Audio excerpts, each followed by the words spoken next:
Thank you, Prof. So I think thank you everyone who spoke before this. It really gave a lot of relevant points that I can touch upon in my presentation. So I'm going to sort of, to make it more relevant, maybe skip through a lot of the, the presentation-y stuff and try to get more into what we spoke of during this session. So just a quick introduction on myself. I'm Srivatsa, and I'm a co-founder at Buffalo Extraction Systems, and we are part of the Afghan Partner Network. So the primary goal of this network was to, address this burgeoning issue of how do actually companies get into this industry and how we can help them through this process, rather than just look at it as to how we can sell them a system or, make them buy something without knowing what they're getting into. So that was the primary focus of setting up Afghan.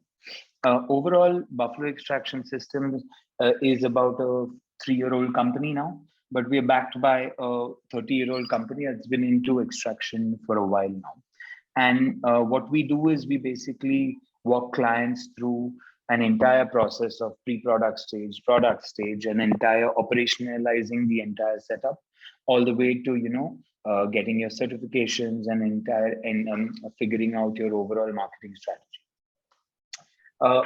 I won't go through this slide because I guess people have before me, or the speakers before me, have spoken much more in terms of the industry expectations in the Lesotho context. So this is more generic, so I won't get into this.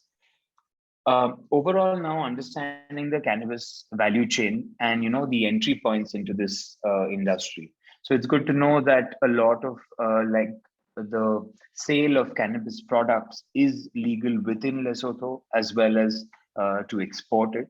So as I understand, MG Health is doing so, and I guess what I saw from their website, they use CO2 extraction to sell the extracts. So there are multiple entry points when you have local sale possible, because when you just talk about exports, then you're really limited to either the cultivation side of things or the processing side of things, or figuring out the export or the statutory side of things. There is obviously the entire large, someone even mentioned it on the chat box, that there is a large allied industry, the lab testings, the overall architects, the overall consultants, the product development. These are allied industries that could, benefit from this growth. But finally, the meat of this industry is in the product. And it's quite natural that whoever gets into this industry first starts with the cultivation, you first need the herb. And then the next step, natural step, to actually increase the value of your product drastically is processing. So in terms of entry points, if you say so, it's obviously your cannabis cultivation is one. Distribution, considering you've got a local sale possible. I'm not still sure, maybe Dr. Katrere can clarify whether Lesotho to South Africa is a sale possible or not, or Lesotho to Zimbabwe. Is that sort of a sale possible, or is that a full complete no-no? Because that again increases your entire overall area that you can target. In terms of your overall entry points, so typically when you look at, if we say we're assuming the licenses have been given, your typical considerations should be obviously your capex and opex. And when you look at say a formulating sort of entry in as a formulator, or entry as just a final end bottler, or an entry as a complete full-scale vertically integrated extractor, your capex and opex vary drastically. So for a small company, even though we work with a lot of individuals who are starting off in this industry, because the larger corporations, quote unquote corporations, are still not getting into it. There are people who have active interest in this, and they start a company. I would say a small company, it may not make sense to go the full mile and get into full-scale extraction. Some sort of a downstream bottling side or final distribution side makes much more sense, because both, like Dr. Norman also mentioned, both the cultivation side of things as well as the entire extraction setup is relatively capex intensive. Second, what I would also caution people is to understand the market maturity. There was, we have ample example from the West, and a certain, growing example from, Thailand and India, where people are getting into this industry without even factoring how large the industry or the market is.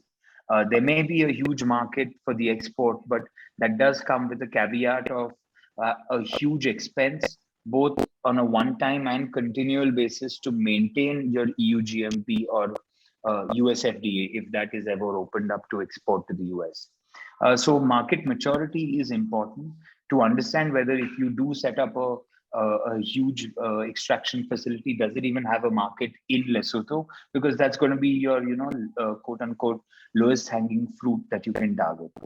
The third is obviously, what is the product that you're trying to make? Because if you look at the cannabis products, they're literally now everything under the sun can be infused with cannabis or some sort of a cannabis extract. So what is it that then differentiates you versus the other cannabis extractor? Because a lot of people, and because we work with a lot of clients getting into this industry as extractors, they're unable to answer this question as to what is it that your product is going to be different from the other ones.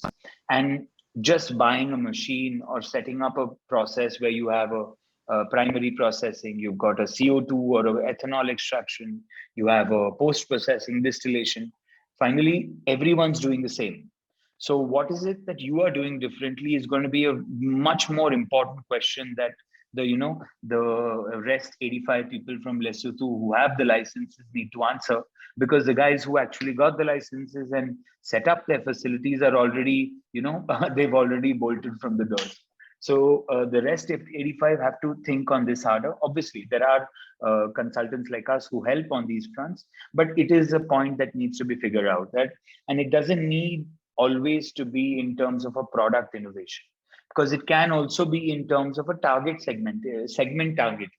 That is, you are not looking at an overall everything from toothpaste to CBD oil, but you are focusing on a certain target. And there are successful companies, even in India, who are doing it. Even though India, you're not even allowed to extract from the flowering buds. You're only allowed to extract from the leaves and the non-flowering parts of the plant. There are companies who have created a niche in terms of who they target. Then when you talk about, your basic question of B2B or B2C product differentiation or your cost efficiency, if you're looking at primarily exporting your product, ideally it would be some sort of a B2B, and you should look at setting up a cost efficient process, which is to optimize your overall capex in terms of the equipments you buy, not just going for the entire, boom. Because in the US and Canada, when the industry started, capital was huge. People invested absurd amounts of money in their facility, and that we need to be really careful of, because the level of just to give you an example, that the company I run also does a lot of food automation and pharma equipment, and the level of negotiation and thought that goes behind buying a pharma equipment by a large company like Novartis, even 1/100th of that is not done by a cannabis entrepreneur who obviously has much smaller pockets than Novartis does. So that is an important factor which a lot of people have been overlooking, but I guess it's sort of settling down now, and that would be something that would help you be profitable in this space, which is finally the end goal, and not just to be called a cannabis entrepreneur. In general, overall, there are, again, like I said, multiple entry points. So like I said, there are multiple entry points into this, be it cultivation, distribution, or extraction, or the other value-added services. But if you look at a a primary deep dive into just the extraction space. The typical things that you need to get done, on a pre-product stage include, what is your project plan? What are the investor financial plans that you're going to make? Feasibility reports for the banks as well as investors, and a minimum viable product, like I said, in terms of how are you going to differentiate your product from someone else's, and what is it going to be in terms of a sustained growth in this front. And finally, your forecasts. These are important points that we should be really clear on when we start off, because finally the investment when you do set up an extraction facility, whether be it small or big, is still going to be relatively large for the level you are starting at. And then finally, when you do start your production as a small company, you would need to start thinking about, because if you want to future plan yourself for the future in terms of a GMP compliant facility, that needs to, be at the back of your mind from day one. You can't start off with a very rudimentary sort of a setup, and then one day just once you see certain cash flow or something, think that you can actually convert it to a GMP compliant system, GMP compliant setup. I mean, that's, if you see in the US, that's a lot of the discussions going on as to the systems and the setups that were done in the first 4 years were not GMP, and now changing those is becoming quite difficult or expensive. So having this at the back of your mind is important. Second, again, in line with the GMP discussions, as well as planning your future sort of operation efficiency, that is OEE. It's important to understand what the man-material flow planning is, the overall specifications of the equipment. There are a lot of retail products that come out of the cannabis extraction value chain. So it's not you have to go the entire mile from pre-processing all the way to crystallization, but you do have this sort of comfort in the fact that you can start step by step. That is, you could be just a small entrepreneur doing just the primary extraction, or you could be a small entrepreneur doing just the distillation or the crystallization, or even the lab testing for that matter. And you can create an ecosystem in that manner, rather than trying to vertically integrate from day one, and then actually being very sort of having a very long payback period on this large investment. So a lot of people just focus on certain crude oil extraction, or even just biomass raw material pre-processing processes, or only just distillation and purification processes. And these then sort of minimize your exposure and mitigate your risks to a certain extent when you're entering this industry. Because at a later stage, anyways, you can integrate upstream or downstream as you see fit, and as you see where the value addition is, that becomes very important. And then finally, certain parts of, how do you develop SOPs so that you're getting a consistent product. Here you'll need actually a lot of support from maybe, chemists, from phytochemists, from universities in the region, to help you actually develop your SOPs to have a competitive product.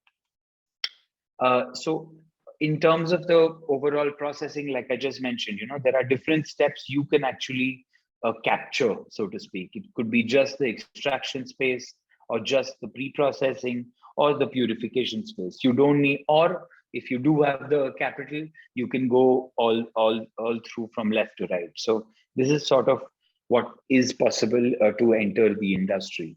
And just for example, the systems that you would use, and some considerations, So when you do say, okay, you do want to enter this, say you would choose if you do choose to go via the ethanol route, just GMP or setting up a facility is not the end, because there are a lot of safety compliances which are involved when you use ethanol, or for that matter, when you use CO2, because it's a high pressure process. Even for that matter, if you use hydrocarbon processes, each of them come with their own quote unquote baggage, which you need to deal with in terms of the safety compliances. How are you ensuring minimal residual solvents in your product? Are you able to even procure your consumables, that is the ethanol and the food grade CO2 or the hydrocarbons, in enough and sufficient quantities at the times you need them? Or is that going to be a sort of a bottleneck in the future? And finally, the demand, which will determine how much you should produce. And finally, there is also the actual input side of things. That is, you may have a demand of so many liters of oil every month from the local market, but is there actually that much cultivation happening? So it's a lot of it's nice to see that you had a lot of the government people joining in here, because it's the ecosystem that needs growing rather than one entrepreneur who's going to do everything, because there are a lot of interdependencies. And if you and it's like, for example, you're also dependent on the ethanol manufacturing market, and what is the price, what is the quality, what is the grade of ethanol. These are things that are going to affect your business success, and these need to be factored in on a longer term. So I think that's broadly it from my side. I'd be glad to take any questions if anyone has any, or thank you, Annie. Okay, thank you, Mamelo. No, thank you. No question from me. I'm clear about it. Okay, all right. But I like, so what it means is, already there are companies here in South Africa that are auctioning off because they just bid too much than, they can chew. So this kind of conservative approach is actually very important in a sense, in any kind of business. So I don't know if there are any questions or comments from the group. And feel free to share questions and also contacts in the chat box. And, you can always reach out. So now we're coming to the exciting part, right? Which is a 5-minute pitch. And this is like 5 minutes on the dot. So Mamelo, you can introduce our first pitch. Yeah, thank you, Professor.